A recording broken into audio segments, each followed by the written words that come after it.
Hi everyone, thank you for joining me once again. My name is Amelia Arambula and I am the EdTech Specialist for CVUHSD.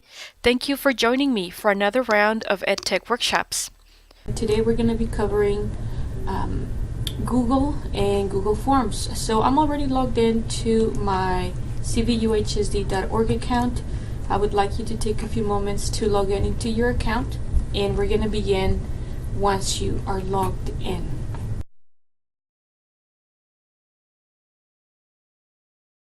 I'm going to select the waffle icon, and then I'm going to select Google Forms. If you don't see Google Forms here, there's a way to get the icon to appear right on your apps, but what I would like to do is actually go to Drive. So I'm going to go to Google Drive.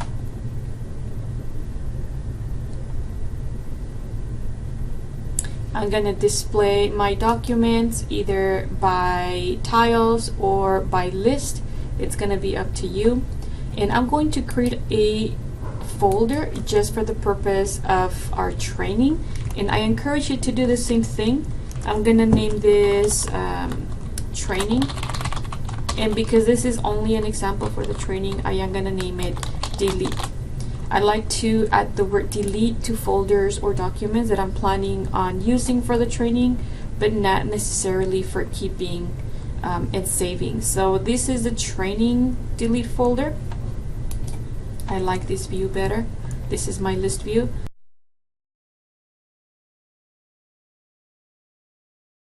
I'm going to double click on that one. And the first thing I'm going to do is start my Google form. I am using the training materials that have been provided to you as a link in this training. You are welcome to open it on a new tab, or you can also print it and have it handy as a paper copy. I encourage you to use just the electronic file. Alright, so we are going to continue with our Google Forms training. I'm going to access Google Forms from Google Drive, and I'm going to select New, More, and I'm going to select the Google Forms. I'm going to go back to my Google Drive file. This is where I was. I created a folder that I included training delete. I'm going to select New, More, Google Forms.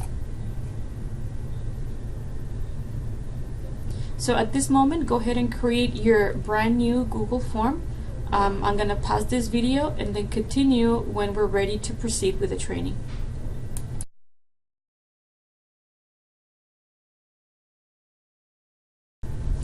The next thing I would like you to do is to give you an overview of what you see on the Google Forms. If you need to name your form, you can name it here. This is where the title goes. The name also goes here, and usually if you have this area selected and click on the name of the form, it goes also here. If you change this one, it will not change this one. So this is the actual form name as you see it on your Google Drive, and this is the form name when people open it and view it and complete it. Now let's take a look at what's over here. This one is the color palette. If you click on it, you can change the color of your form. You can also find an image and replace the color with an image. You can preview the form. There's a lot of settings that you can go over, and we will go over those in a little bit. There's a send button. There's more options, and there's also responses for the form. There's the questions of the forms. There's a type of question if you want to add a new question, if you want to add a title or description, you want to add a picture, you want to add a video, and if you want to break the section. Now today's training will focus on basic training for Google Forms. I'm going to go over the question types. So coming back to my Google Forms, and this is the first questions already included. So I would start with, what is your first name? You have the option for students to type a short answer, which is probably the best thing to do. You can also have them do a paragraph. If it's an essay question, you can have it be a multiple choice, check boxes, drop down. You can even have students upload a file or have somebody upload a file when they are completing the form. There's also survey questions, multiple choice grid, checkbox grid, and date and time. So we're going to stick very basic to this training. You're welcome to explore all the other question types, but today we're going to stick with the basic short answer, multiple choice, and then I'll show you how to finalize your form, change settings, and then send it and share it. So let's stick with our first one, which is short answer. You can include a short description here. If I expand it, you notice how it says description. So you can write official name, so that way the students don't give you a fake name or a nickname. You're going to require this response from anybody who completes your form, and that question is pretty much done. So what is your first name? What is the official name? You want them to type an answer. You're requiring this question, and you want to see what it looks like for those completing the form. To view how this looks like on the user side, there is the icon for preview. I'm going to click preview, and this is what it looks like right now for somebody completing this form. I'm going to close this tab, and at this point I would like you to create one question. I would like you to choose an answer type. Let's stick to the basic ones: short answer, multiple choice, just for the purpose of demonstration, maybe even paragraph. Require the response, and then I would like you to preview. So I'm going to pause this video. I'm going to give you time to do those first steps, and then we'll continue with our training.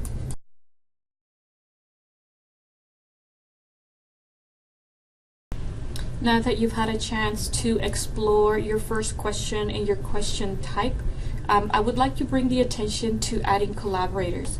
Sometimes people get this confused. When you add collaborators, you're not sharing this for them to complete. Adding collaborators will be sharing the original form for others to edit. So adding collaborators is more like adding other teachers to be able to edit the same form. Maybe you're working on a form together, and that's what you want to do. So please do not get this confused. Sending the form and sharing the link to complete the form is different from adding collaborators to editing the form. So let's go over that at this point. I'm using the training packet provided to you in the training materials, going back to my example. So let's add collaborators. You're going to see 3 small dots right next to your Google account icon. So on the small 3 dots, I'm going to add collaborators. If you're adding collaborators, you're adding other people, such as teachers or students, if they are working on this form with you. So for this example, I am going to add a teacher, and this person is going to be able to edit. I'm going to notify them. You can add a message if you like. Let's work on this together. So, and then you can send them that message. Now that person is able to edit this same form that you're working on. Okay, so this is different from sending. So I'll go over sending in a little bit. I'm going to add a new question. Before I do that, I would like you to take a little bit of time to explore the add collaborator option, just so you are aware of how to add other teachers to help you develop the same form. So I'm going to stop my video at this point.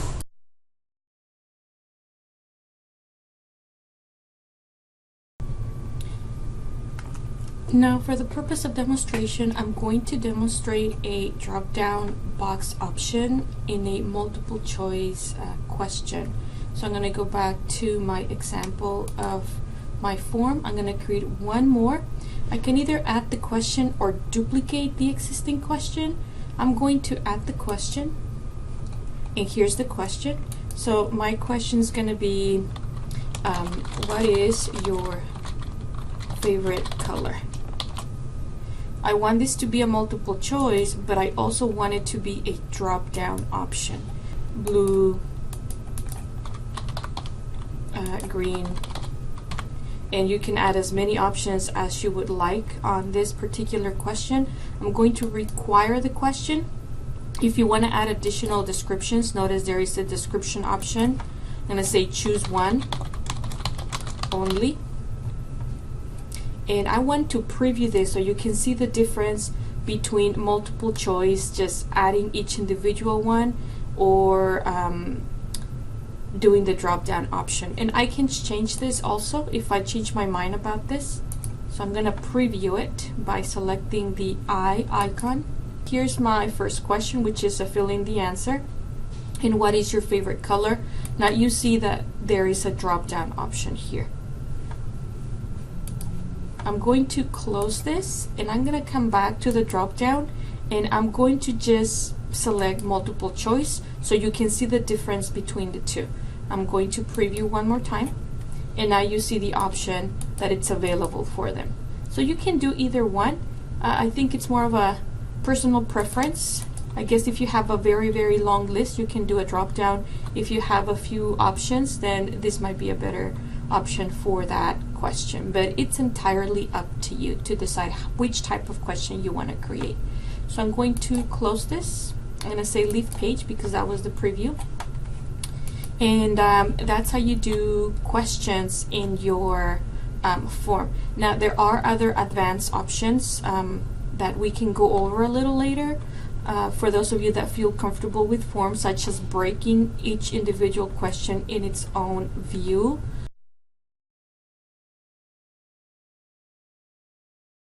Now let's take a look at the Google Form settings, which is indicated by the visual of the cog wheel or the gear icon. Now let's take a look at the settings in our Google Form.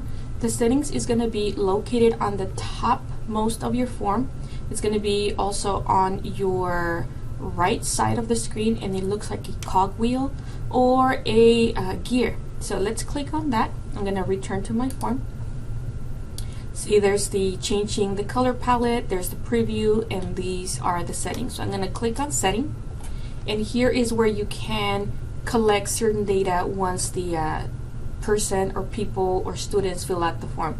You can collect email addresses, which means the people who complete this form must be signed in to their @cvuhsd.org email, or also they can request a response receipt. Once you select that, notice how these other options appear. Only if the person requests the receipt, or always. It's going to be up to you. You can restrict the only people at CVUHSD can complete this form, and you can also limit the number of responses. Okay, so some of these options you will see pop out once you select certain options. The person is able to edit after they submit, or see a summary, charts, and text responses. So some of these, for instance, this one, you want to be careful if you allow others to view data of the submitted form. Be mindful of what options you allow for your form. Now on presentation, you can show the progress bar, you can shuffle the question order, you can show link to submit other responses. So just select the one option that you would like. I'm going to show the progress bar. If it's a quiz, you can make this a quiz, okay, and then you get all these different options. Now at this point, I am not going to cover quizzes. It's simply a form for collecting data as a survey, so I'm going to disable this one, but feel free to explore this option. That's presentation, that's the general. So collecting email addresses, response receipt, if the respondent requests the receipt, only CVUHSD users are able to complete this form, so they must be signed in to the @cvuhsd.org. If you do not want to restrict it, and if you do not want to collect email addresses, you notice how everything automatically just hides. And I'm going to leave the settings for now, and I'm going to save. So now the settings are saved, and that's how you modify your settings.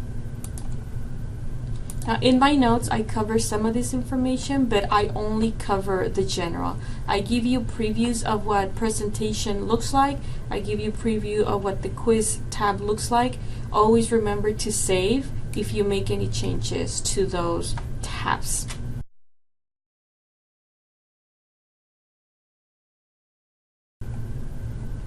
finally, how do you share this form with others to complete? The common mistake that people make when they create their forms is they think that adding collaborators is going to share the form with them to complete. And adding collaborators, like we mentioned before, is giving edit access to other colleagues to be able to create this form together. If you want to share this form with other people to complete and collect the data, you want to click send. When you select the send button, you get a couple of options. You can send by email, so you can type email addresses here. You can get the link and share it by email. You can even say shorten URL. You can copy. You can even embed. So if you're planning on embedding this form in Canvas, if you're planning on embedding this form in a website, then this is what you want to get. I want to share it by link. So I'm going to copy and I'm going to close that. And I'm going to go to my email. I'm going to compose an email. I'm going to send it to this individual. Click this link.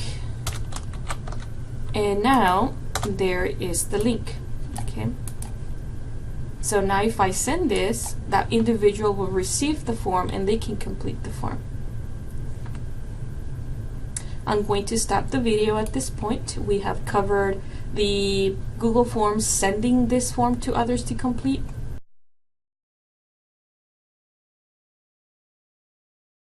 If you just want to try and view responses, I can show you how to do that so you can kind of test your form before you send it out. I'm going to stop this video and then we'll view some of the responses and then take a look at the data sheet. Now let's create a few responses. I'm going to return to my form and I'm going to preview, and I'm simply going to fill out a few responses here. Test 1, my favorite color is red, submit.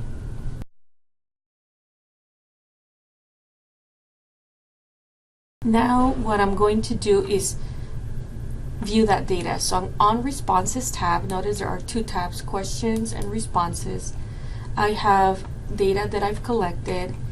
If you're collecting the email addresses and people need to be signed in to their CVUHSD, notice how the email address gets included automatically without them having to type it in. You get a visual graphic of the data that you've collected. Now, here there is a create spreadsheet and there's more options here.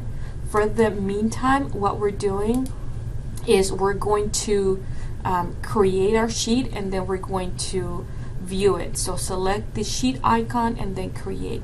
Coming back to my notes, and I'm going to create.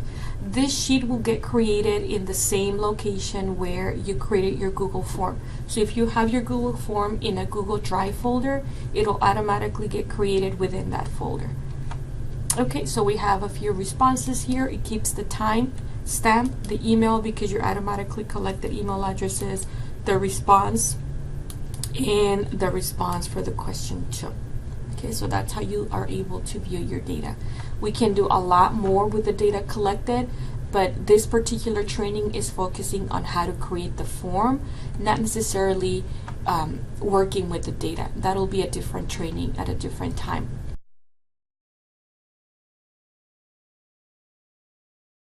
So I'm going to go back to my Google Forms. Okay, going back to questions. So there we go. So we view the data as a visual, but we can also view the data as a sheet. Okay, so that's how Google Forms work. I'm going to stop this video and give you a few more advanced tips on how to work with Google Forms and how to create questions that based on answer take you to a specific question within your form. I'm going to stop this video.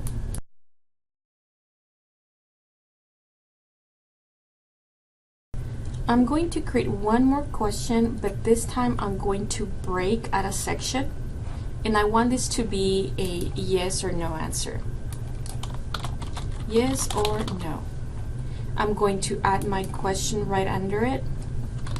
Do you like fruit? And I'm gonna say yes or no. There you go. I'm going to delete this option. And now my students will answer yes or no. I want them to get directed to a specific question. If they say yes, where they can respond. And if they say no, I want them to go to a different question where they can respond or provide more information on that answer. So I'm going to require this question. And what I also want, because it's a multiple choice, I want them to go to a section based on answer. Okay, now at this point I don't have the section that they're gonna go to, so I'm gonna break one for the yes. So this will be the yes. And I'm gonna break another section, and that's gonna be for the no. This is a little bit advanced if you're just starting with forms. What I'm doing is I'm asking a question, and I want them to go to the yes section if they answer yes, and if they answer no, then it's going to take them to the no section. So right here, now that I've created my yes and my no sections, if they answer yes, now I'm going to continue with yes, and if they answer no, I'm going to continue with the no section. Right now there is no further question other than the section. So coming back to the yes response, I'm going to add a question here, and I want this to be a paragraph. I'm going to ask them to explain why. Explain why you like fruit. So it could be an essay response. It could be a different way of responding or a different type of question. And I'm going to require this. In the no section, I'm going to add my question and then write explain why you do not like fruit. And I'm going to require this, and I need this also to be a paragraph. If you notice these questions right under, it says continue to the next section, continue to the next section. This question will continue to this question, but this question based on the selection will go to the specific location. So let's preview this and see if it works. So I'm going to preview, and I'm gonna say test 5. I like red, and I'm gonna click next. Because there was a break, now it allows me to answer this question or ask this question on a specific new, not tab, but it's a different view. I'm going to say yes, and it should take me to my yes. Yes, and explain why. Awesome. Yes. And I'm going to say next. Now it's taking me to the no. I do not want it to take me to the no at this point. So what I'm going to do is close this, and notice it says go to the next section right after I answer the yes and explain why. I want this to submit the form. As soon as my students answer the yes, I want them to submit the form. So I'm going to preview at this point and see what happens. Test 5, red, next, yes, next, test, yes, answer, and notice my option to submit the form is available. Okay, I want to try the no at this point, so I'm going to preview one more time. Test 6, red, next, and I'm going to say no, next, and test, no, answer. So it took me to the submit your answer as well. So that is how this question, multiple choice based on answer, works. And this can be very helpful if you're trying your students to complete a form, but you want to take them to a specific path based on the answers that they select. This takes quite a bit of time. It's a bit advanced, and it does get complicated if you have a lot of different questions and a lot of different responses, but explore it. It does take time to get the hang of this one, but we're here to help you out. I'm going to stop this video at this point.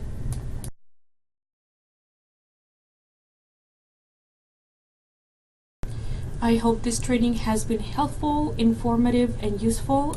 More training will be done on Google Forms at a later time, but I hope you found this helpful and informative. So feel free to access these resources. I'll include additional links for more Google Form resources that you can access online, or also videos. And that's it. Thank you very much for your time, and have a wonderful day.